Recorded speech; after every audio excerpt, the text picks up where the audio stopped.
días a todas y a todos. Muchas gracias de nuevo a los organizadores por haber dado la oportunidad a la Dirección General de Tráfico de intervenir en el Congreso de nuevo y de presentar un poco cuáles van a ser cuáles están siendo nuestras prioridades de actuación en España. Bueno, voy a intentar ser muy rápido y ajustarme al tiempo. La verdad es que cuando uno viene a un congreso salen muchísimos temas y de cada uno tiene uno la sensación de que podríamos estar horas y días hablando de ellos.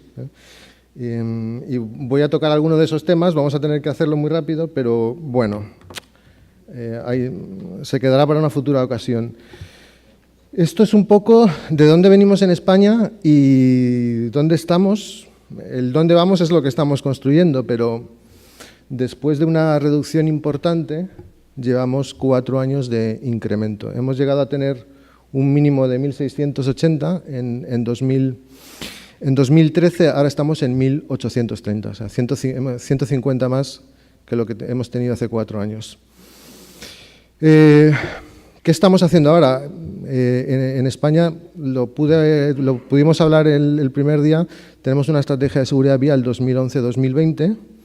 Al mismo tiempo tenemos que empezar a pensar en el próximo decenio, ya está ahí.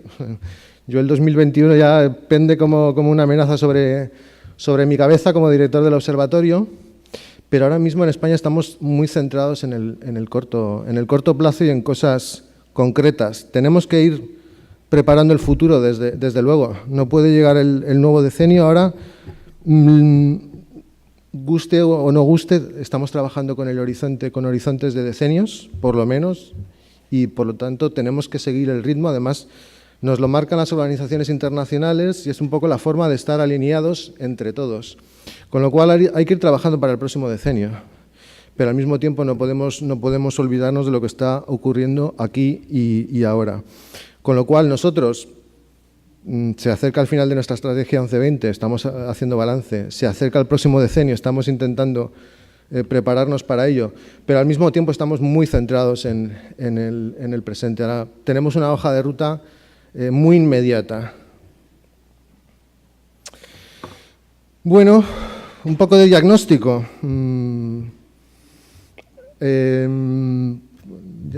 Yo soy partidario de empezar siempre por los datos, es un poco mi trabajo y de dejar que sean los datos los que nos sugieran las acciones. Ahora mismo en España tenemos un problema de carretera convencional, bueno, no es que, o sea, lo hemos tenido desde hace muchos años. De todos los fallecidos en carretera fuera de ciudades, el 77%, ahí le falta un 7%, pues son en carretera convencional, en carretera 1+1. De esos, de los accidentes que hay en convencional, el 36% es por salida de vía y el 28% por choque frontal.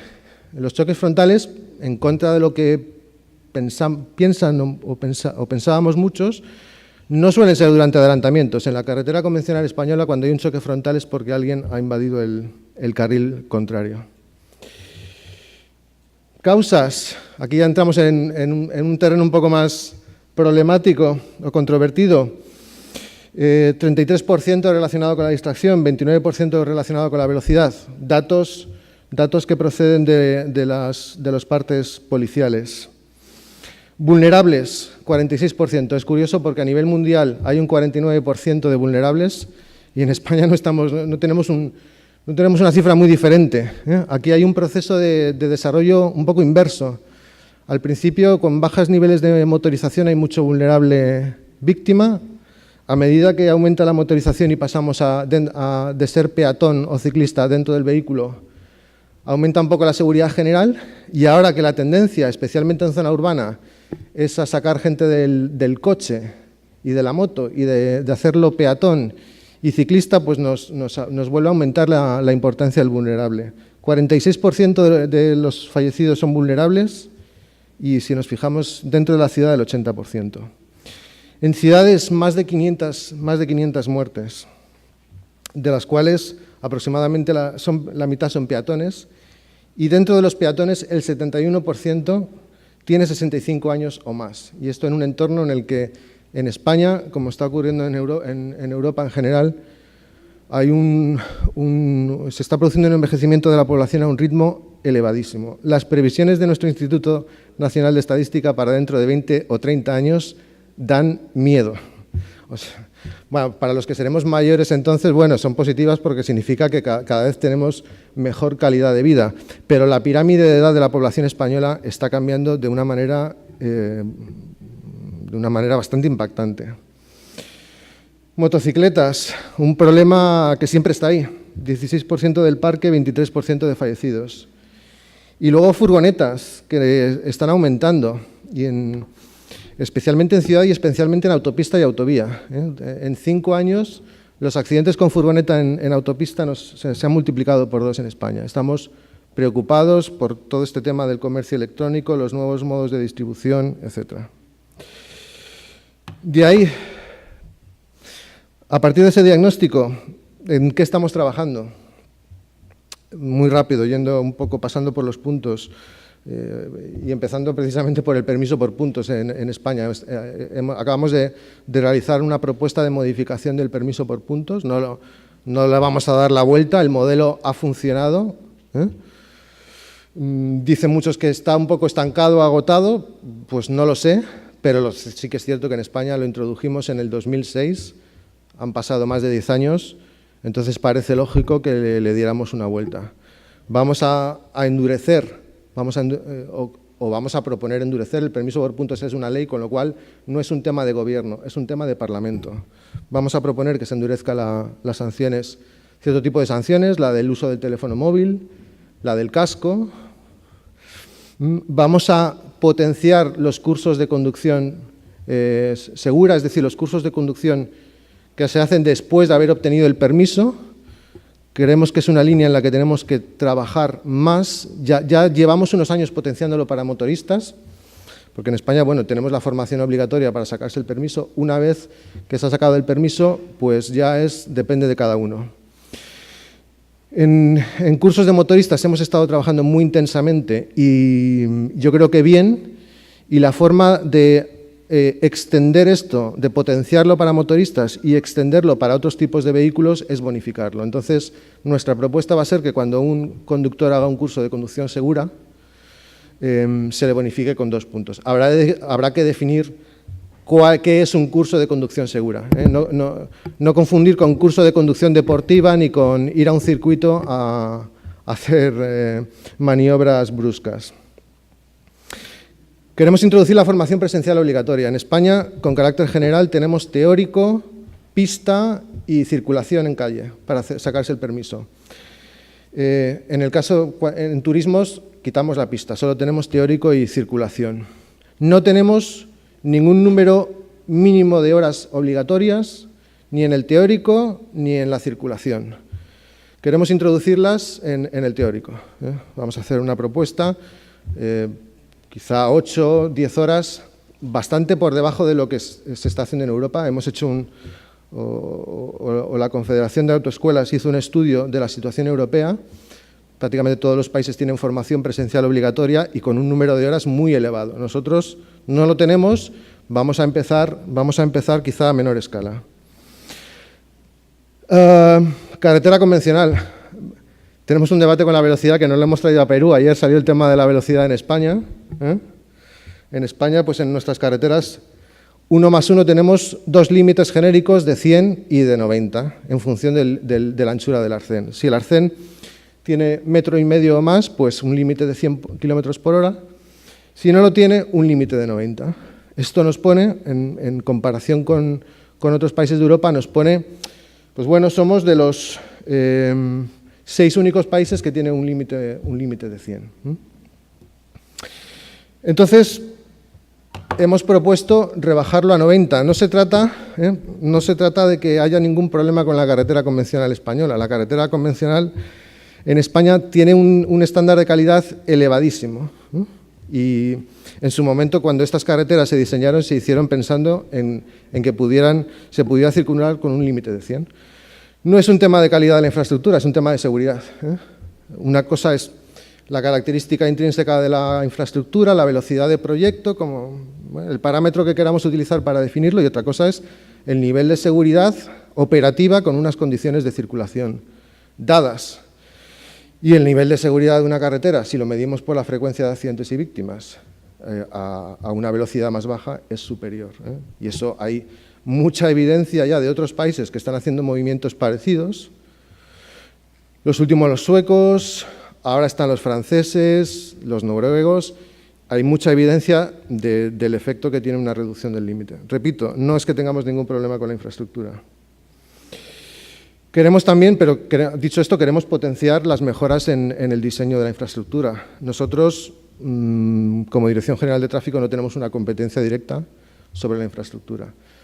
Entonces, lo que podemos hacer es actuar un poco de promotor y de colaborador, ya sea con el Ministerio de Fomento, ya sea con las comunidades autónomas o con las diputaciones provinciales.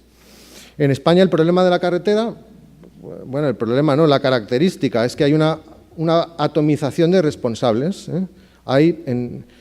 Sin contar a los ayuntamientos, hay decenas de autoridades responsables de la carretera, responsables de su construcción y mantenimiento.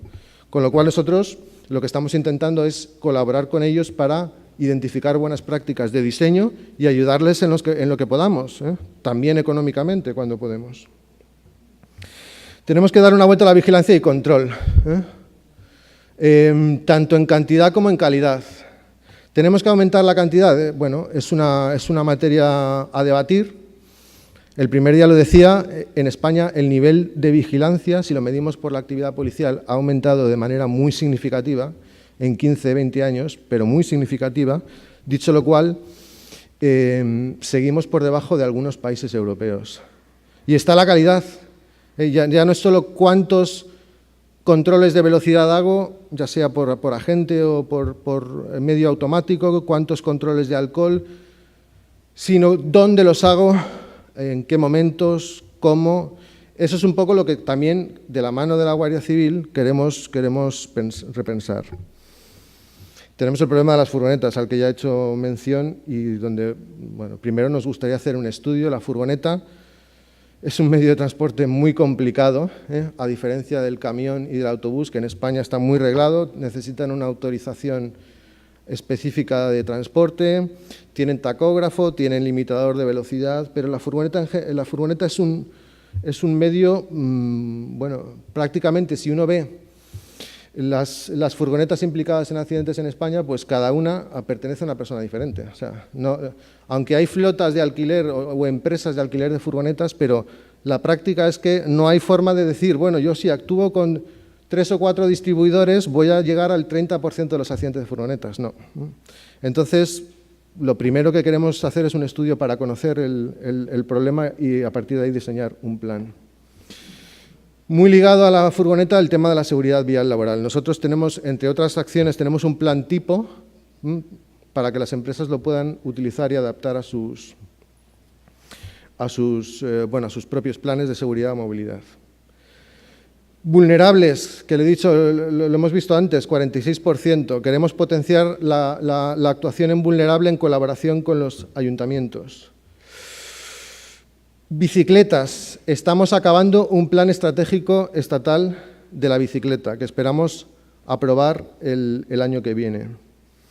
Ciudades, y muy relacionado tanto con vulnerable como con bicicleta. En ciudades, pues ahora mismo estamos trabajando con 3 líneas básicas. Las buenas prácticas, ya sean en forma de contactos con municipios o en forma de encuentros. Nosotros cada 2 años celebramos lo que llamamos un encuentro de ciudades, donde básicamente invitamos a técnicos de ayuntamientos y municipios a que vengan a exponer sus prácticas en seguridad vial para que sean compartidas. Queremos trabajar en el calmado. Esto es una tendencia imparable en España. Aquí, de hecho, los ayuntamientos han ido más rápido que nosotros. Nosotros hace unos años ya propusimos que en calles de un carril por sentido el límite genérico por defecto fuera 30, en su momento no lo pudimos aprobar. Ahora lo que está ocurriendo es que muchísimas ciudades españolas, la última de ellas Madrid, están introduciendo el límite de 30. O sea, al final la realidad se ha impuesto, pero nosotros también queremos como Dirección General de Tráfico intervenir en este tema. Vehículos de movilidad personal. En España patinetes, segways, bueno, el panorama de movilidad, uno sale a la calle y cada día se encuentra con una cosa distinta. Ahí hay un problema de regulación de sus usos, de clasificación, etcétera, y estamos trabajando en la normativa al respecto. Y por último, las motocicletas. De una forma un poco parecida a las furgonetas, estamos trabajando con un estudio y con un plan de medidas que esperamos aprobar en primavera del año que viene. Y bueno, con esto creo que he llegado al final y espero que, bueno, de forma muy rápida, pero por lo menos haber podido hacer un panorama de la situación actual en España. Muchas gracias por su atención.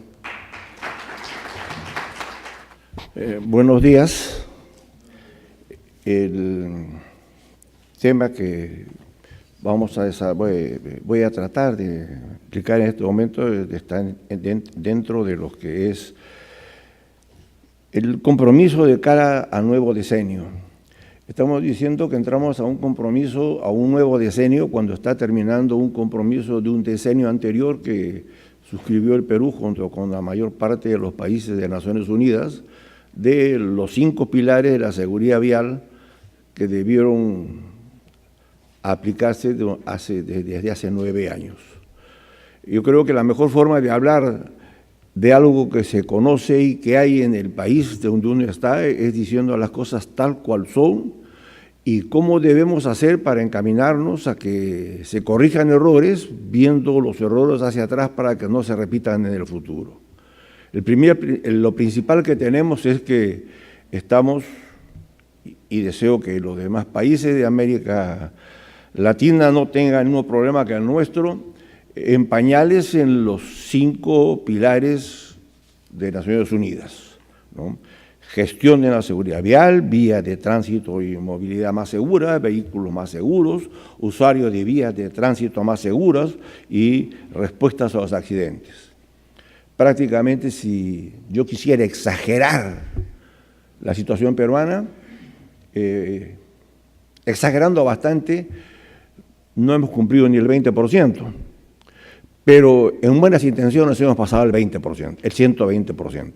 Entonces, lo primero que tenemos que hacer, viendo al futuro, es hacer una vista retrospectiva hacia atrás para tratar de ponernos en día en aquellas cosas que no hemos hecho y que debemos hacer. Ahora, dentro de las cosas que nosotros tenemos que ver aquí con una visión en los próximos 10 años, está, no sé cómo se pueda lograr, pero sí cómo podemos empujar para que se haga, que es el despertar, el interés y la necesidad en el usuario y en especial en nuestras autoridades en la importancia que tiene la seguridad vial. Ver lo trágico que es la inseguridad vial. Se han hecho y se han dicho muchas cosas, y cuando yo he ido a congresos internacionales con representaciones del Perú y escuchaba a representantes peruanos hablar de la seguridad vial en el Perú, me recordaba mis años de niñez cuando me leía en el libro de Alicia en el País de las Maravillas. Era una maravilla lo que teníamos acá. Y yo decía, pero ¿quién es el que está hablando? ¿No? Entonces, yo quiero que esto tengamos conciencia dentro del país y fuera del país, dentro del país para ver lo que tenemos que hacer, reconocer nuestra realidad y corregirla. Y fuera del país, en nuestra hermandad iberoamericana, tratar de ayudarnos lo más posible. Uno de los puntos importantes para combatir la inseguridad vial es contar con un observatorio de seguridad vial. Acabamos de escuchar las palabras de un instituto, un observatorio de seguridad vial que funciona bien como es el de España. En América Latina yo creo que tenemos 4 o 5 que funcionan bastante bien, más o menos en este orden, de Costa Rica, Colombia, Chile, Argentina y creo que también Brasil, ¿no? Pero acá no lo tenemos, le hemos pedido apoyo, le acabo de pedir al director del Observatorio de Seguridad Vial que nos ayude, pero que nos ayude de una forma práctica. Si lo ponemos a hacer de gobierno a gobierno no vamos a avanzar nada. ¿Por qué no avanzamos nada? Porque los gobiernos Sí, cambia cada 5 años, pero los ministros cambian a cada rato. Mire, hace 2 días el ministro del Interior inauguró el Congreso. Hoy ya no está el ministro del Interior. Y el que entre, en 2 años de gobierno, creo que va a ser el 6º ministro que entra. Tenemos también dentro de nuestra organización política un cargo estable que debe haber, que es el de viceministro, que es el que se supone que ve la parte técnica de los ministerios. Y la vida de un viceministro suele ser más corta que la de un ministro. Entonces, ¿cómo se puede hacer una política permanente? Una de las razones más importantes que tuvimos al formar el Instituto Latinoamericano de Investigación y Estudios Viales es buscar la unión entre la actividad pública y privada, con el convencimiento de que teníamos que convencer más al privado que al público, porque el público era imposible convencerlo para que el privado apoye al sector público. Entonces, estas cosas de coordinación, como es con el observatorio, como lo he pedido a España, lo he pedido a los otros países que he mencionado, coordinarlos a través de entidades privadas. Hay en el Perú algunas, nosotros somos uno de ellos. Estamos desde hace 3 años discutiendo un convenio con el Ministerio de Transportes que no se llega a formar, que cuando ya está listo el convenio cambian al ministro. Y cuando ya está listo con los ministros vuelven a cambiar al ministro. Entonces no se llega a firmar. ¿Es para qué? Para que podamos apoyar a la administración pública a perfeccionar a sus funcionarios y a sus profesionales. Necesitamos que exista una coordinación dentro de las entidades estatales. Yo, por ejemplo, ayer me quedé sorprendido ante una extraordinaria exposición que hizo el director ejecutivo de Provía Nacional, que es la entidad dentro del Ministerio de Transporte, la más importante, porque es la que tiene el manejo prácticamente del 80% del presupuesto del Ministerio de Transporte, que si no es el que tiene mayor partida, es el que le sigue, ¿no? Este señor, hoy director ejecutivo de Provías Nacional, ha sido hasta hace poco, y en 2 oportunidades, director general de Caminos y Ferrocarriles, la dirección más antigua del Ministerio. Ha sido director general de la Oficina de Planeamiento y Presupuestos, un funcionario de carrera, conoce perfectamente el Ministerio, conoció al presidente de la República cuando fue ministro de Transportes, es amigo de él, es su consultor, igual que el del ministro de Transportes, que van a conocer ustedes dentro de unas horas, que viene a la clausura del Congreso. Es un hombre muy serio. Y nos habló del observatorio. Y lo que yo escuché me pareció extraordinario, me provocó pararme y aplaudirlo. Pero era distinto de lo que otro funcionario nos había dicho el día anterior dentro del mismo ministerio, que solo tiene 11 pisos. Entonces, esa descoordinación no puede haber. Tenemos acá una cosa que se llama Consejo Nacional de Seguridad Vial, que en otros países le llaman Agencia de Seguridad Vial. Debe ser una entidad importante. Jacobo nos decía ayer o anteayer que el equivalente que ellos tienen para este tipo de cosas, comparado con el presupuesto que acababa de decir la persona que habló oficialmente, es lo que se tiene acá para todo el año, equivale a los ingresos que tiene día y medio en España. Entonces, ¿qué hacemos nosotros si tenemos una entidad? Primero, que no funciona bien. Segundo, que no tiene autonomía. Y tercero, que tiene un presupuesto que, bueno, califíquenlo como a lo mejor les parezca, pero que no puede hacer absolutamente nada. Necesitamos acá tener o una Agencia Nacional de Seguridad Vial, o con el nombre que se quiera, pero que tenga autoridad. Y además la seguridad vial no solamente está en el Ministerio de Transportes, está en forma importante en las currículas del Ministerio de Educación, al que poco le interesa este punto. Y en el Ministerio de Salud, donde yo me he dado cuenta recién de la magnitud de este problema cuando hemos estado organizando en el Congreso, y me encuentro que en el Ministerio de Salud, hablando con el viceministra de Salud, me dice que la preocupación que tienen es que la mayor cantidad de problemas que hay en salud pública está en los accidentes de tráfico.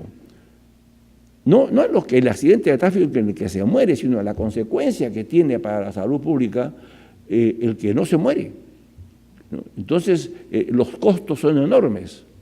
Y después, hablando también con la Organización Mundial de la Salud, dice que es el mismo problema, los costos que tienen y que ocasionan los accidentes de tráfico. Entonces, si tenemos que ver qué es lo que necesitamos en un nuevo decenio, es ver estos problemas y ver cómo los afrontamos. Yo he llegado, después de años de estar trabajando en el campo de la vialidad, el transporte y consecuentemente la seguridad vial, muchos años, la mayor parte de los años de mi vida, que es larga, que tenemos que prescindir, por el momento al menos, de las políticas del Estado. Hay que apoyarlas, hay que hacerlas, pero si la actividad privada no se mete de lleno, convencido de que es una necesidad para el gobierno, para el Estado, para el país y para la actividad privada misma, no se puede avanzar. Es una tarea en la que estamos y yo espero que se pueda conseguir. Yo desearía y deseo de todo corazón que haya una mayor interconexión entre los países de Iberoamérica, con apoyo de España, que por la vejez que tiene el país, ¿no? Y por habernos conquistado hace algunos años y tener todavía sus herencias antiguas, nos encontramos también un poquito remorones en todas estas cosas, nos apoyan un poco más y podamos salir adelante. Eso es lo que yo espero y deseo que tengamos como función principal y fundamental en este próximo decenio. Eso es todo lo que puedo decir así brevemente, con el corazón abierto y con el mayor deseo de que nos vaya bien. Muchísimas gracias. Buenos días con todos. El agradecimiento al Instituto Vial Iberoamericano y a ILIEF por la invitación a fin de abordar un tema de suma importancia como es el de la seguridad vial. Y como se había mencionado, a mí me toca exponer un poco sobre lo que es la Autoridad de Transporte Urbano para Lima y Callao. En principio, me gustaría señalar cuál es el marco referencial de esta línea de gestión para la creación de la Autoridad de Transporte Urbano para Lima y Callao, conocida como la ATU. En principio, me gustaría señalar los Objetivos de Desarrollo Sostenible, que como ya es de conocimiento, en el año 2015, representantes a nivel mundial se reunieron a fin de determinar objetivos globales para erradicar la pobreza, proteger el planeta y asegurar la prosperidad para todos.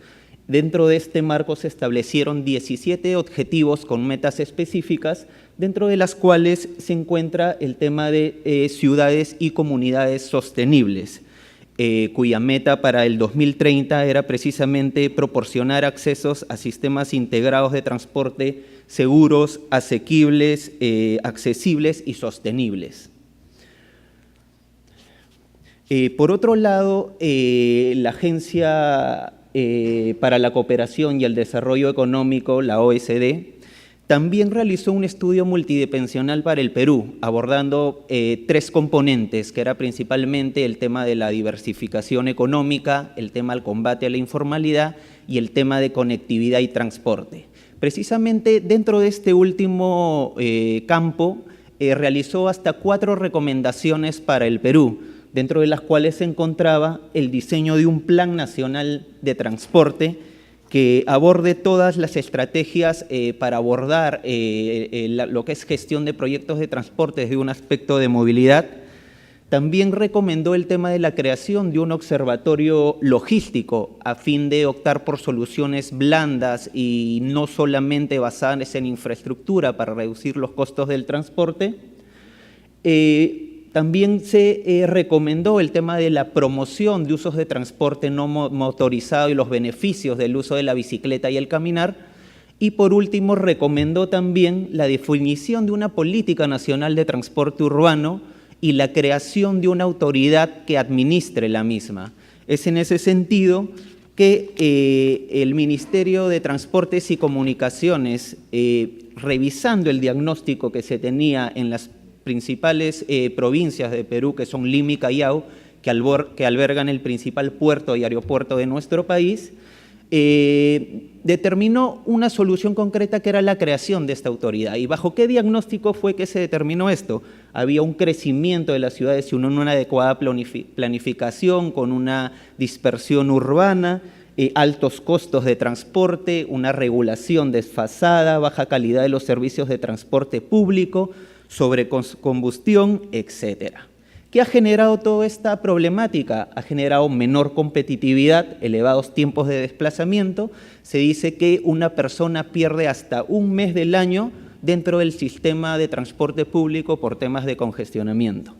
Está también el tema de la baja calidad de vida, alta contaminación ambiental y pérdidas económicas y humanas debido a la inseguridad y el elevado impacto en la productividad de las ciudades. Como pueden apreciar, también ahí tenemos algunas cifras, ¿no?, en lo que son los ejes que ha provocado toda esta problemática, como son la inseguridad, contaminación, congestión y dependencia energética, ¿no? Sumado a ello, también podríamos mencionar que estudios han arrojado que hasta 4.300 millones de dólares anuales se dan por pérdidas horas hombres debido a la congestión vehicular. Y también se ha simulado que las personas gastan hasta 18% de sus ingresos para el desplazamiento a través del transporte público. Ejemplos de autoridades de transporte urbano en el mundo, las puede ver en Estados Unidos, Francia, Canadá, Alemania, Japón, España, Australia, Brasil, Colombia. Sin embargo, el estudio principal base sobre la cual se ha desarrollado la Autoridad de Transporte Urbano ha analizado un total de 9 autoridades de transporte urbano en diversas áreas metropolitanas europeas y latinoamericanas, como son Barcelona, Madrid, Milán, Berlín, Stuttgart, París, Lyon y Londres, y latinoamericanas como Santiago de Chile. Entonces, visto esto, ¿cuál es la propuesta? La creación de una autoridad de transporte urbano para Lima y Callao. El estudio que determinó la propuesta conceptual arrojó 2 modelos sobre los cuales se debería decidir cuál era el modelo de gestión de esta autoridad. Un modelo denominado de concertación horizontal, que creaba una autoridad que tenía gran nivel de coordinación entre las autoridades competentes en la gestión del transporte, a fin de coordinar y unificar las acciones y determinar los proyectos de transporte más importantes para las áreas de Lima y Callao. Sin embargo, este modelo no ha sido tomado en cuenta debido a que hayan habido antecedentes en nuestro país de bajos niveles de coordinación entre Lima y Callao. Recordemos que la propia normativa ofrecía una solución para la gestión del transporte denominada la régimen de gestión común. Sin embargo, a pesar de que tenemos 20 años con esa solución, no han podido abordarla para establecer las rutas de interconexión entre estas 2 provincias. Y el segundo modelo por el cual se ha optado es una autoridad con la suficiente capacidad ejecutiva y con una suficiente visión integral para abordar los proyectos de gestión de transporte. Tiene la suficiente capacidad ejecutiva, ¿por qué? Porque ha desprendido a las autoridades provinciales de las competencias en materia de transporte, delegándolas a esta única autoridad. Entonces, esta autoridad tendría las competencias tanto de la Municipalidad Provincial del Callao, de la Gerencia de Transporte Urbano de la Municipalidad de Lima, así como de la Autoridad Autónoma del Tren Eléctrico. Entonces, con un enfoque de movilidad se propuso la creación de un organismo técnico especializado. ¿Por qué un organismo técnico especializado? Porque de acuerdo a la legislación peruana, este organismo técnico especializado es el único órgano que permite la incorporación de representantes, tanto del gobierno central, sean los ministerios, así como de las municipalidades provinciales dentro de la conformación de un consejo directivo. En ese sentido, este consejo directivo va a tener la debida representatividad de los órganos competentes para gestionar los proyectos de transporte. Y quiero acá señalar que está resaltado el tema de movilidad, porque precisamente cuando uno habla de movilidad, uno habla de un derecho fundamental. Y cuando uno habla de un derecho fundamental, estamos hablando de la seguridad. Y ya como en anteriores ponencias se ha señalado, Cuando hablamos de derecho a movilidad, hablamos del componente de seguridad vial inherente en el mismo. Cuando hablamos de derecho a la movilidad, no podremos hablar de la aceptación de riesgos en el ejercicio del mismo. Entonces, es precisamente bajo este enfoque que se ha determinado la creación de la Autoridad de Transporte Urbano para Lima y Callao, y con el respeto a la priorización de distintos modos, como es la pirámide de la movilidad, ciudades para peatones, la promoción del caminar y de los ciclistas, la promoción del sistema de transporte público masivo y al final de la pirámide el transporte privado. ¿Cómo es la conformación de la Autoridad de Transporte Urbano? Esta autoridad tiene un consejo directivo de 8 miembros, 4 del Gobierno Central, 2 del Ministerio de Transportes y Comunicaciones, uno de los cuales tiene voto dirimente, 1 del MEF, 1 del Ministerio de Vivienda, Construcción y Saneamiento y 4 de las municipalidades provinciales distribuidos en función al número poblacional de cada provincia. Como se puede apreciar también en el gráfico, la Autoridad de Transporte Urbano asumirá competencias de transporte de la Municipalidad de Lima, en específico de la Gerencia de Transporte Urbano, quien ve rutas convencionales manejadas bajo el título habilitante de autorización, y también de Protransporte, quienes son los que administran el corredor segregado de alta capacidad, conocido como el Metropolitano.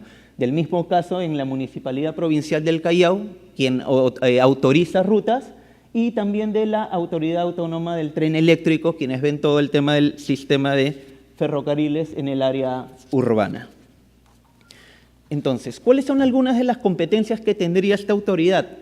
Aprobar las normas que regulen la gestión y fiscalización de los servicios de transporte, aprobar las normas para la integración física, operacional, tarifaria y medios de pago, aprobar un plan de movilidad para las provincias de Lima y Callao, aprobar un plan maestro, un plan regulador de rutas y un plan de movilidad también para el área de Lima y Callao, entre otras funciones. Sin embargo, luego de que fue presentado este proyecto de ley por parte del Ejecutivo ante el Congreso de la República, se hicieron determinadas coordinaciones a fin de incorporar dentro de esta autoridad algunas funciones complementarias. Recordemos que esta es una autoridad netamente que tiene competencias en materia de transporte.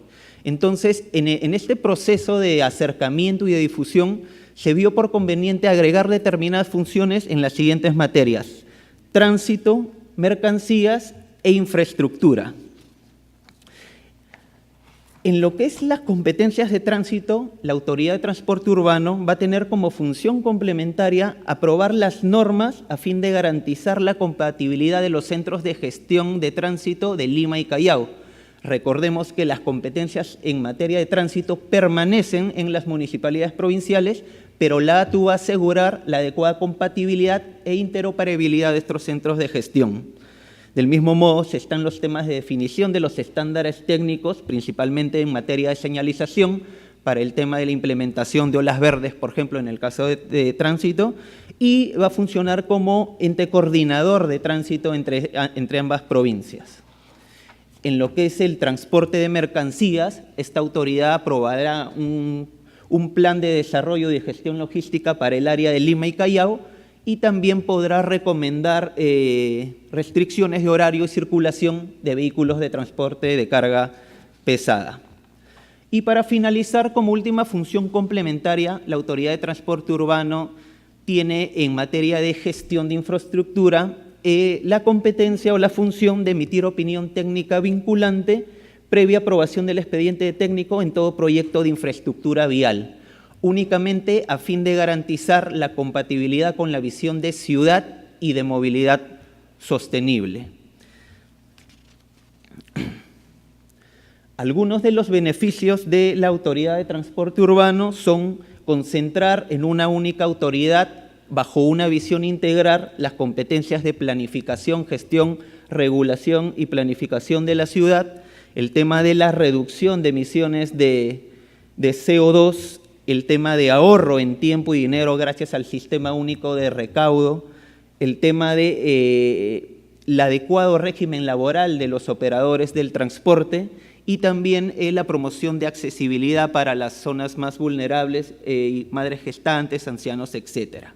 Es importante señalar respecto al tercer punto, el ahorro a tiempo gracias a la simplificación de rutas, que un estudio de simulación ha determinado que bajo un esquema poco integrado, trasladarse de una zona norte a sur en el país demoraría hasta 2 horas 20 minutos y asumiría un costo de 5 soles 70. En cambio, con la implementación de un sistema integrado, este tiempo se reduciría a la mitad, 1 hora 10 minutos, y el costo sería hasta de 3 soles con 40 céntimos. Estos son algunos de los ejes de gestión de lo que es la Autoridad de Transporte Urbano, y me voy a referir en particular a lo que es el servicio público, pues esta norma y uno de los principales temas que tiene es el que declara como servicio público al transporte público terrestre de personas en todos sus ámbitos y modalidades. Pues aquí en el Perú el transporte público de personas no es un servicio público. Entonces, ¿qué va a permitir esta declaración o publicatio, como es conocido en otras partes? Va a permitir garantizar la sostenibilidad del sistema, garantizar la calidad del servicio, garantizar los niveles de servicios y también establecer una política de subsidios para garantizar la accesibilidad de todas las personas que requieran usar el transporte público. Otras nociones o otros ejes de acción son las políticas de movilidad, sostenibilidad, cobertura, eficiencia, protección al medio ambiente, políticas de integración, regularidad, accesibilidad y políticas de movilidad.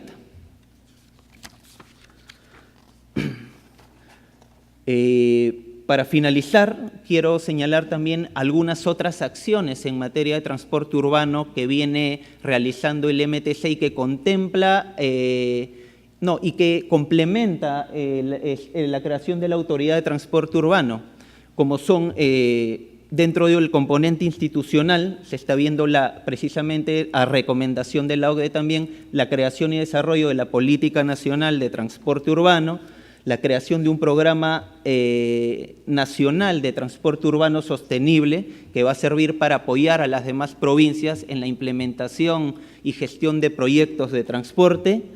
La Autoridad de Transporte Urbano se encuentra también dentro de ese componente. Luego tenemos también un componente normativo donde estamos desarrollando una ley de movilidad que precisamente aborde los conceptos modernos en materia de movilidad. Pues nosotros tenemos una ley de hace más de 15 años, ¿no? Y precisamente esta ley de movilidad va a servir de nuevo modelo para el desarrollo de ciudades y va a contemplar principios rectores, conceptos, estrategias e instrumentos institucionales y financieros para la modernización integral del transporte y la movilidad urbana sostenible. Luego, otros temas que estamos desarrollando son los manuales de planificación y gestión del transporte urbano.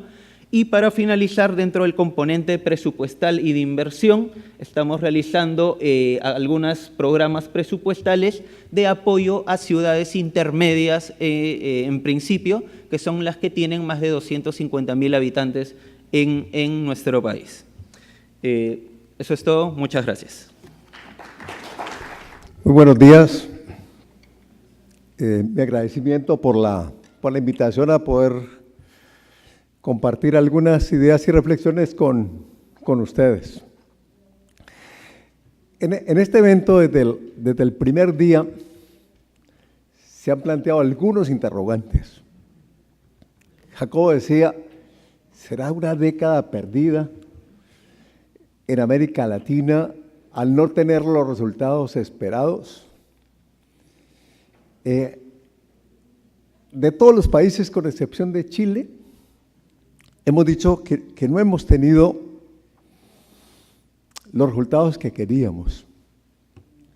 En esta presentación hay una palabra que dice el problema complejo de la inseguridad vial. Esa palabra la he oído en 3 presentaciones. Y ayer en este mismo salón, un médico, Osvaldo, ¿sí?, de Argentina, también la mencionó. ¿A qué me refiero? Voy a hablar inicialmente de unos antecedentes para enmarcar el problema. Y me voy a 1894. En 1894, cuando se registró el primer accidente, el inspector de policía dijo, esto no puede volver a ocurrir. En 1894. Desde entonces se ha buscado conceptualmente tener muchas explicaciones para el tema de la problemática. Los accidentes como eventos aleatorios, que aquí lo mencionó la Organización Mundial de la Salud, la predisposición del accidente, la teoría causal, que le hemos oído en muchas presentaciones, la teoría de los sistemas y la teoría conductual. Ninguna de estas teorías da la explicación satisfactoria al problema. Todas son aproximaciones a la realidad. Y en las presentaciones, desde cada visión y desde cada participante, lo hace la explicación desde una teoría de estas. Eso es un campo para el trabajo. En la teoría de sistemas, nos vendieron 3 ideas claves que se han repetido en todas las presentaciones: ser humano, vehículo y vía. Y debajo dice, esto es una visión mutilada de la realidad. Y con base en esas 3 ideas centrales, esas 3 ideas fuerzas, hemos estado trabajando y no hemos resuelto el problema. La Organización Mundial de la Salud nos lo amplió y nos dijo, trabajemos 5 pilares. Y los 5 pilares dan una idea estática. Un pilar es una columna.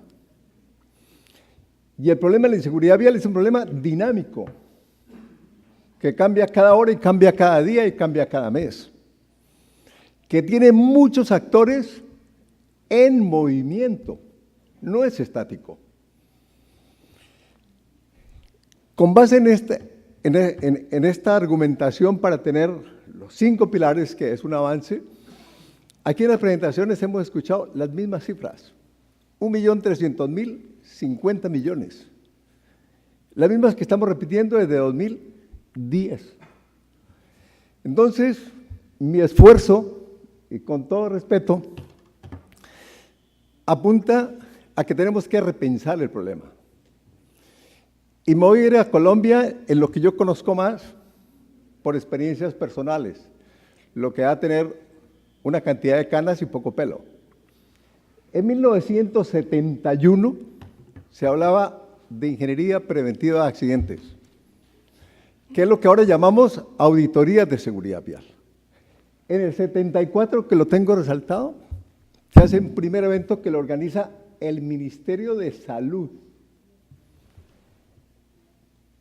Luego, un primer trabajo en carreteras colombianas y una tesis de grado que se demoró 6 meses para aprobarla porque se decía que ese no era trabajo de los ingenieros civiles. En 82 se plantea un plan de seguridad vial para el país y la creación de institucionalidad, que es lo que ahora se llama la Agencia Nacional de Seguridad Vial. Pues miren, tantos años trabajando el tema y ahí ven qué ha sucedido. En el año 95, 7.874 personas fallecidas y luego empieza a disminuir. ¿Qué acontecimiento lo hacen disminuir? Cultura Ciudadana, que trabajó un alcalde de Bogotá, un plan de reducción de accidentes que lo trabajó el INVIAS de Colombia y la creación de una entidad que se llamó el Fondo de Prevención Vial. Y llegamos a tener una síntata de la que habla Enrique Miralles. Pero luego, ¿qué ha pasado en este siglo? Un incremento desproporcionado del número de personas fallecidas al año. Y les pido que miren el año 2016, 7.156 personas fallecidas en 2016. Coincide ese incremento con 2 cosas. un crecimiento acelerado de la cantidad de motocicletas en el parque automotor y la terminación del Fondo de Prevención Vial y la creación de la Agencia Nacional de Seguridad Vial. Bueno, esos números que están ahí tienen rostro, y tienen un rostro que causa dolor, y aquí lo han dicho de varias maneras. Ahí está la foto de la señora que está ahí, es mi mamá que murió en un accidente. Y la persona que está ahí es un sobrino mío que murió en un accidente. Entonces, tenemos un contexto de riesgos para todos, que nos puede afectar a cada uno. A ver. Bueno. Y Colombia tuvo un plan 2011-2016. Y en el Congreso de CICEP, que se hizo en Bogotá, el viceministro dijo, la meta es reducir en el año 2016 al 50%. Eso lo presentó el viceministro de Colombia. Y ustedes vieron que la cifra más alta de Colombia en este siglo fue la del 2016. Entonces, ¿por qué si había una política de Estado, estaba en el plan de gobierno, si las autoridades nacionales lo querían resolver, ¿por qué al año en el cual se querían tener menos de 3.000 personas fallecidas, se tuvieron más de 7.000? Entonces hay una pregunta, por ese camino no es. Hay que buscar otro camino. Hay que repensar cómo resolver el problema. Entonces se planteó un plan para el 2021, para bajar al 26% en el 2021. Y miren las cifras. El primer dato, en la década 91-2000, 65.454 muertes por accidentes de tránsito. Eso es mucho más que el número de muertos por el conflicto armado colombiano. Bueno. Entonces, ante esta situación, el llamado es que tenemos que incorporar nuevas iniciativas, nuevas ideas, nuevo pensamiento para el tema. Y algo que se ha mencionado aquí, que lo resumo, hay un círculo vicioso de la inseguridad vial. La problemática es poco visible gubernamental y socialmente. Hay una epidemia oculta. Hay incomprensión, insensibilidad y hasta anestesia desde el punto de vista social, que nos lleva pues a un número, a una cantidad inadmisible de personas fallecidas. Y aquí pongo una raya, y imaginen mentalmente que cada uno dibuja una línea, y lo invito a que diga cómo disminuir esa línea sin tocarla. Esta es una idea de la Edad Media. Cuando uno puede resolver algo, cuando yo no puedo disminuir esa línea, la solución es trazar otra. Hemos estado trabajando con una cantidad de modelos. Hemos trabajado con pensamiento racional. Y la neurociencia nos dice que el comportamiento humano se rige mucho por las emociones. Eso hay que incorporarlo. Además hay que incorporar pensamiento creativo para resolverlo. Y hay ejemplos valiosos en América Latina de cómo incorporar ideas nuevas. En Medellín acaban de incorporar la fotoculta, que es una idea en contra de la fotomulta, para premiar al que lo hace bien. Y aquí hay un ejemplo histórico de trazar otra línea. Llega un niño a su casa y le dice a la madre, te mandan la carta del colegio. La madre abre la carta y le dice, hijo, en el colegio dice que no te pueden recibir más porque eres muy inteligente. Muy inteligente. Y que yo te tengo que educar aquí en casa. Fue este señor, Tomás Alva Edison. Cuando la madre murió, él encontró en la biblioteca la carta. Y en la carta le decían que el niño tenía que salir de la escuela porque no tenía capacidad de aprendizaje. Entonces la madre puso otra línea. Y es lo que ahora trabajamos como inteligencia emocional, ¿sí? O la programación neurolingüística, para cambiar esa idea. Entonces, en este esfuerzo, estamos planteando lo siguiente. Los problemas conceptualmente se dividen en estructurados, semiestructurados y otros que no son estructurados, que son los problemas complejos, en los cuales hay un número infinito de variables y un número infinito de soluciones. ¿Qué es lo que escuchamos en el Congreso? Todos los aportes valen. Y oímos de N cosas, porque ese es el tipo de problema. Entonces, hay unos trabajos, entre esos el más importante de Morin, el francés, que dice: la complejidad es un tejido de constituyentes heterogéneos, inseparablemente asociados, que presenta la paradoja de lo uno y de lo múltiple. En este problema hay actores que actúan con distintos intereses, con intereses encontrados. Sí. Hablamos de limitar la velocidad y la moto y el vehículo tienen alta velocidad. Hablamos de controlar el alcohol y encontramos alcohol en todas las calles. Entonces hay muchos intereses encontrados, que es lo que dificulta resolver el problema. Entonces, una de las cosas que proponemos es, uno, quitar la palabra diagnóstico, que es una relación médico-paciente de pensamiento racional, y hacer explicaciones situacionales de la problemática. Y es distinto. La explicación situacional depende del contexto.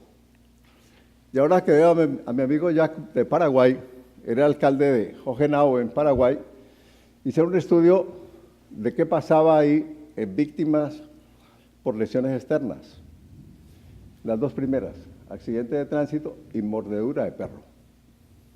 Él, como alcalde, recogió los perros y se bajaron a la mitad de los accidentes de tránsito, porque los perros perseguían a los ciclistas y a los motociclistas y a los peatones.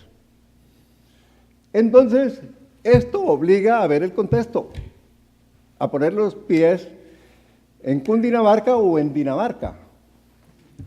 Bueno, y en este evento he oído, quisiera señalar, hay unos flujos que son las causas próximas, inmediatas, el accidente, el comportamiento, el tránsito mezclado. Entonces ocurre el accidente. Y si me voy hacia atrás, tengo una explicación de algo que está acumulado. ¿Qué está acumulado? La carretera construida, la calle construida, el conductor que recibió una licencia de conducción de tal manera, el estado mecánico del vehículo. Si examino la carretera, me voy hacia otro, que hay un manual de diseño geométrico, que hay unas especificaciones técnicas, y me voy para atrás y me encuentro una ley de transporte, y luego me encuentro una institución. Y luego, si me sigo corriendo, me encuentro las condiciones socioeconómicas de un país. Y luego me encuentro los hábitos y las costumbres de un país. Entonces hay una relación de causalidad que se agrupa ahí.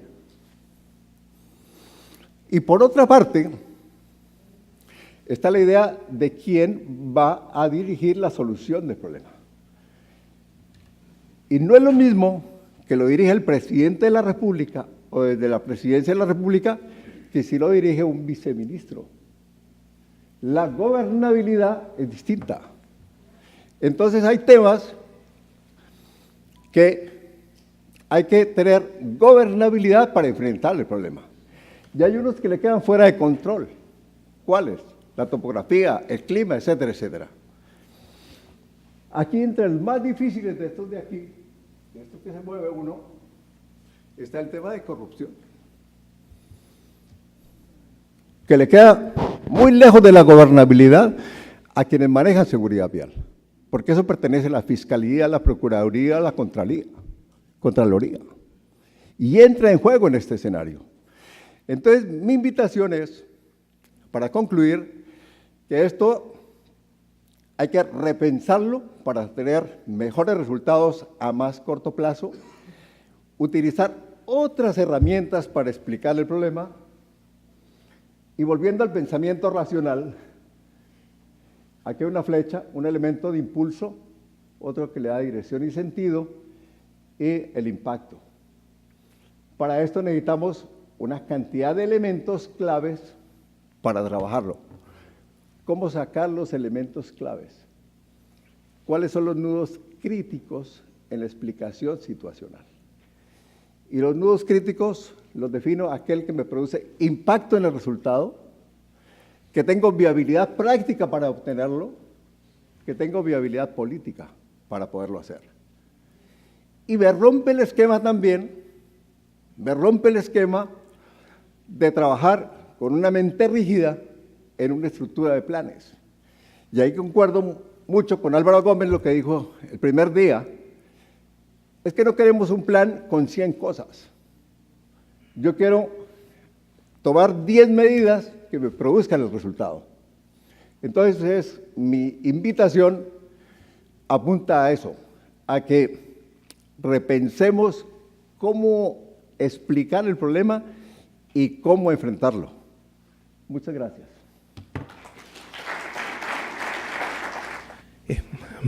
Buenos días con todos. Agradecer igualmente al Instituto INGLIEF y a IBIA por la invitación y la organización, apoyándonos desde el Ministerio de Salud. Quería dar una perspectiva también que imagino todos ya la tienen en cuenta en cuanto a la relación entre salud y seguridad vial. El tema quería empezar por una concepción de salud, posteriormente los vínculos y los desafíos que podemos encontrar en lo que es salud y seguridad vial. Yo creo que el concepto de salud y de seguridad vial, escuchando un poco lo que decía el ponente que me precedió, tiene alguna relación en la mirada de cómo abordar el tema. A veces tenemos, pienso yo, una similitud en lo siguiente.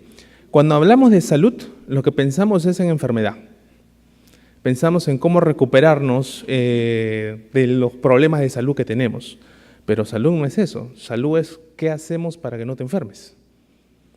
¿Cómo hacemos para que te alimentes bien?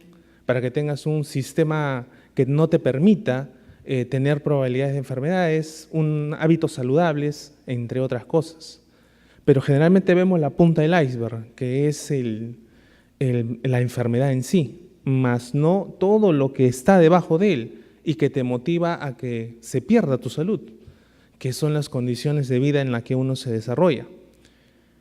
Siempre hablamos, en el caso de nuestro país, y no sé si en otros se da igual, hablamos mucho de seguridad vial, pero generalmente lo centramos en transporte, en tráfico, y a veces la seguridad vial queda un poco oculta. Vemos una autoridad única del transporte y cuando vemos un poquito más adentro a veces no encontramos esa palabrita de seguridad vial. Debe estar inmersa imaginariamente, pero a veces dentro de las decisiones finales no aparece. Para la salud, el tema de la vida es importante y es el 50% de la probabilidad de una enfermedad se da en tus hábitos de vida. Entonces, no solamente es el sistema de respuesta, que son los establecimientos de salud, sino cómo trabajamos la salud de las personas. La Organización Mundial de la Salud ya lo había dicho hace unos años atrás, todas nuestras ciudades se van a urbanizar más. Y justamente urbanizándose más en esta dinámica que manifestaba Otoniel, que me pareció muy importante, y es cierto, el mundo no es estático, es dinámico, y en el tiempo lo que estamos viendo es que quizás lo que funcionó en un momento ya no funciona igualmente ahora, porque hay otros factores que han ingresado. Ahora tenemos más tecnología, por ejemplo. ¿Y cómo influye la tecnología en lo que es la atención de las personas y en lo que es los diferentes aspectos que puedan tener a su alrededor? Tenemos problemas de atención y concentración en niños, producto de la tecnología o el exceso de tecnología.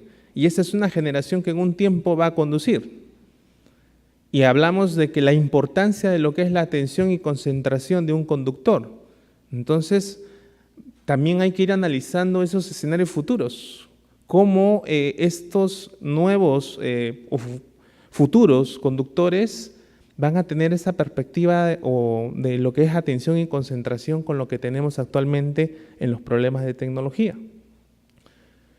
En la salud y el transporte se relacionan en relación a tres aspectos que le vamos a llamar riesgos y un beneficio.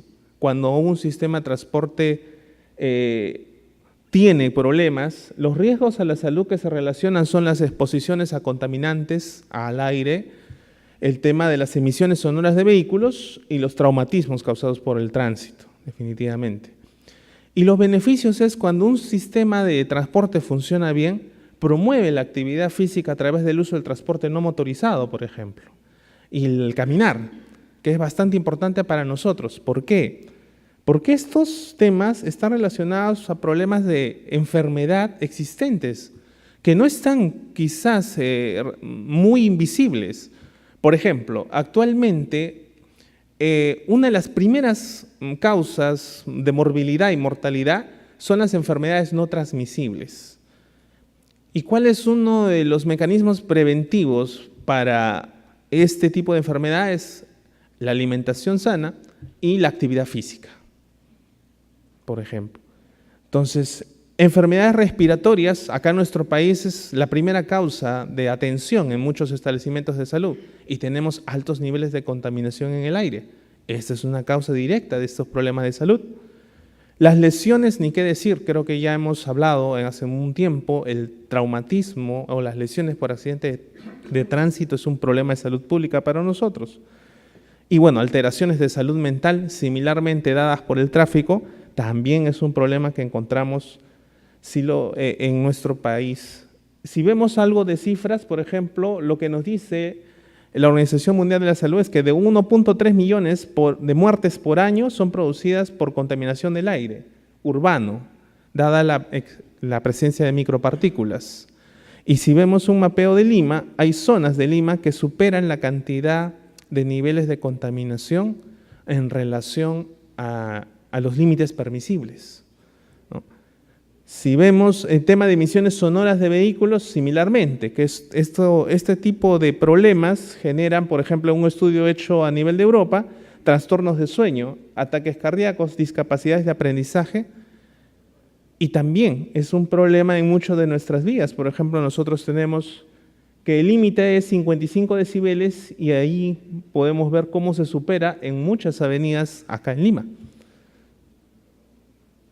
Hablar de lesiones por accidente de tránsito, creo que cifras han aparecido muchas. Lo que nos centramos, básicamente, como decía Jorge, la preocupación es el pasivo que viene a ser aquellas personas jóvenes, porque lamentablemente son jóvenes y adolescentes los que más se lesionan, con una larga vida con discapacidad. Y que eso tiene un costo social para la familia muy fuerte y económico para el país. Hablábamos, por ejemplo, este es un número que encontrábamos el año 2015, si más no me equivoco, entre niños y adolescentes de 1 a 18 años, 600 morían cada año y más de 10.000 heridos, niños.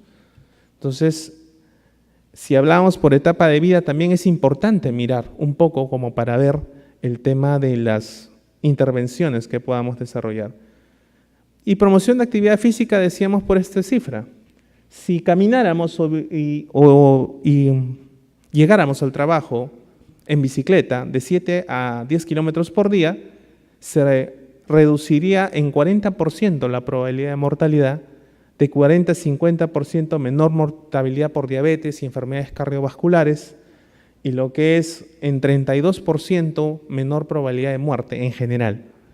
Entonces, son aspectos relacionados a lo que es promover la salud y cómo se relaciona este aspecto. Y desafíos de salud en seguridad vial, estos aspectos, nosotros siempre hemos estado relacionados al tema de seguridad vial. La matriz de Haddon, que es muy conocida, nace de una propuesta de la medicina.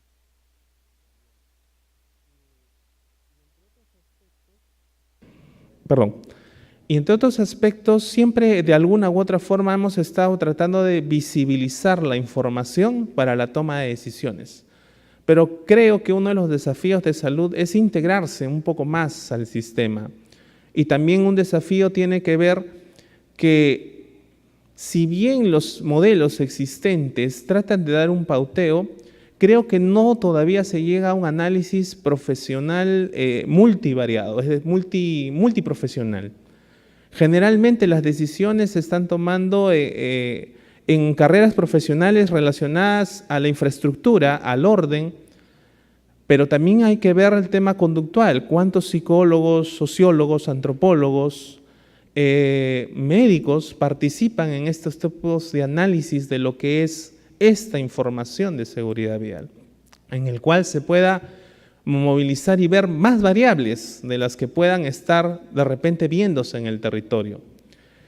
Y la construcción de salud y bienestar, tenemos una meta desde los ODS que ya mencionaba Luis, el 3.6, que es reducir a la mitad las lesiones por accidente de tránsito, y lo que es el objetivo 11, ciudades sostenibles, en el marco de los pilares. Definitivamente salud, un desafío es la respuesta rápida tras los accidentes. Ese es un principal desafío inmediato. Y la dificultad es el alto costo que se presenta para esa respuesta. Porque movilizar, como lo explicábamos ayer en el panel de respuesta tras accidentes, muchas veces movilizar ambulancias, los profesionales médicos, en algunos países helicópteros, es altamente costoso para tratar de salvar una vida que de repente puede llegar al hospital y fallece a los 2 o 3 días. Son altos los costos de movilizar y de atención a las personas por las diversas gravedades de lesiones que se presentan. Entonces, analizar, la Organización Mundial de la Salud señalaba en un aspecto que me parecía muy interesante, es que los sistemas de transporte tienen que analizar la vulnerabilidad del cuerpo humano para poder definir en algunos aspectos algunos criterios de seguridad de vías, por lo importante que es la vida, que Otoniel lo presentaba muy interesante, que la prioridad en la vía es la vida.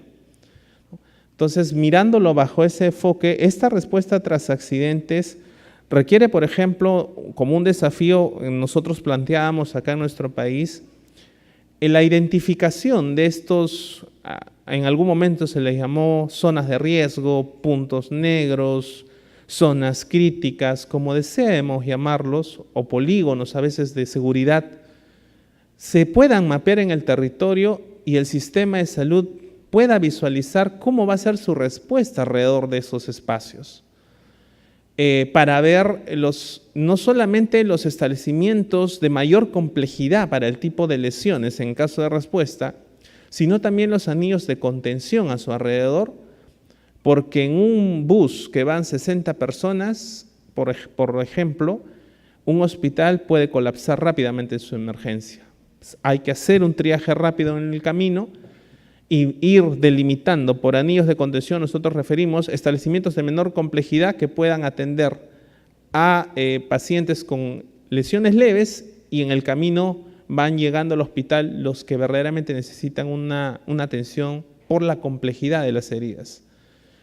A nosotros nos llamaba la atención en un momento, en una lectura que hacíamos, lo que definíamos como hospitales de carretera o establecimientos de salud en carretera que tengan la respuesta especializada específicamente para lesiones por trauma. Y ese era un desafío que estábamos planteando, ver cómo podemos implementar este tipo de procesos. Otro aspecto dentro de lo que es salud es cómo tratamos de articular mejor nuestra información. hay mucha información de salud respecto a las lesiones, en donde se puede visualizar los costos de la atención. Pero también hay que mirar el impacto de lo que es la pérdida de vida y los años de vida por discapacidad. Nosotros tenemos un indicador que son los años de vida perdidos en salud, los AVISA, que te define los años de vida perdidos por salud y los años de vida con discapacidad, que pueden, que por ejemplo presentábamos en una gráfica previa, permítanme retroceder. Por ejemplo, en el Perú, el 2013, los accidentes de tránsito era la tercera causa de carga de enfermedad y explicaba 215.905 años de vidas perdidos en salud en el país, producto de accidentes de tránsito. ¿Por qué considero ese un indicador interesante de manejar? Muchas veces los proyectos de infraestructura requieren justificación y a veces esta información puede ser vital. ¿Cuánto cuesta una vida? Muchas veces se pregunta a muchas autoridades para tomar una elección y no hay muchas veces una respuesta clara. Desde salud se puede generar estos cálculos y que pueden generar una ayuda a las decisiones finales dentro de este proceso. Acá nosotros tenemos una vigilancia de lesiones por accidentes de tránsito desde nuestros hospitales y también generación de evidencia. Desde la perspectiva de salud, ¿cómo impacta, por ejemplo, una obra como el Metropolitano acá en Lima? En reducción de contaminación de emisiones, en reducción de lo que son lesiones por accidentes de tránsito, ha impactado positivamente. Pero desde la perspectiva de salud podemos también tener esa evaluación y tener otros indicadores que pueden ser lo que es cómo se reducen las infecciones respiratorias agudas en este tramo de estas personas que viven alrededor, o cómo de alguna forma hay una mejor sintomatología de seguridad alrededor de esta vía, ¿no? Finalmente, el tema de usuarios de vías de tránsito más seguros ponía 3 aspectos que me parecía importante y que decía que salud necesitamos de repente participar más. Creo que lo que viene a ser la evaluación de salud de las personas es muy importante. Acá en el país siempre, cada cierto tiempo aparece el tema de la psicología del conductor, ¿no? Si es importante analizar o diagnosticar para dar una licencia de conducir, porque vemos conductas a veces un poco temerarias en la vía.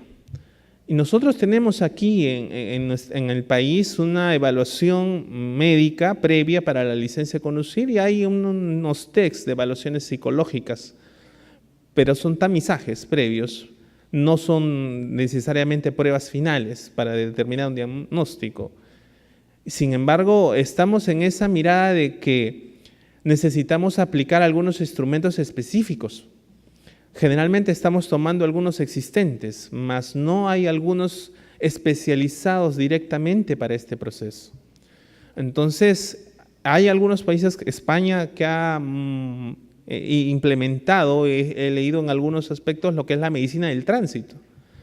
Cosas que aquí, por ejemplo, todavía no lo estamos visualizando. Estamos tratando que la salud ocupacional ingrese a este tema y empiece a implementarlo para ver esta figura. Repitiendo un poco lo que inicialmente mencionaba, el tema de la atención y concentración, por ejemplo. Ahorita tenemos un gran porcentaje de niños con ese problema por la tecnología. Y si vemos nuestros vehículos, muchos ya tienen televisores, radios dentro del vehículo. Entonces son mecanismos que alteran la atención del conductor. Entonces imaginemos más adelante lo que se nos viene. Cada cierto tramo se requiere una mejora continua de los modelos. Por eso comparto muy bien lo que decía Otoniel en esa figura. No puede ser estático. Lo que nos funcionó ahora, definitivamente, ha habido algunos factores que han ingresado que ya no nos está dando los resultados y se requiere trazar una nueva línea. ¿Qué queremos nosotros? Que nuestra ciudad cambie a ser una ciudad acogedora, limpia, segura, silenciosa, activa y variada. Y eso no solamente es un resultado que va a ser de calidad de vida para las personas, sino también va a permitir definitivamente tener una mejor ciudad, que fue la concepción inicial de las ciudades. La ciudad fue para proteger a las personas y no puede ser que se haya convertido en lugares en donde las personas mueran y pueda lamentablemente cortar su vida en estas fechas a la edad que sea su probable trauma, ¿no? Muchas gracias.